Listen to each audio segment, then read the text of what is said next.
sabi, may mga ilan na rin daw kasamahan na nag-iisip na rin na sumama sa kanila. Ay hindi po totoo po yung iba na magre-recount. Sila, decision nila yun, pero kami, buong loob na yun para panindigan namin yung totoo yung sinasabi namin.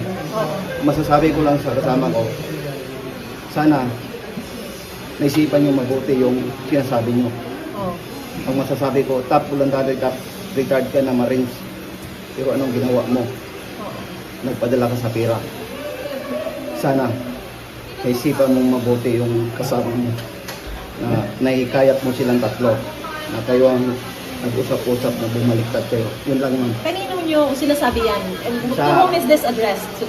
Kasama kong- Sino doon sa apat na yon ang sinasabi? Sila apat. Silang apat? Yes po. Oo. So hindi totoo na meron gusto pang sumunod? Hindi po.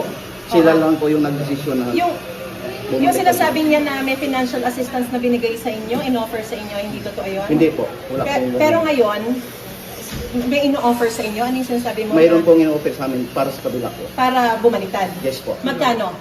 Yun po, 20 to 25 million po. Per person? Yes po, ma'am. Oh, pero walang sasama na dun sa 14? Wala po. Okay.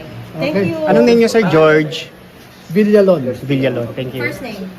George.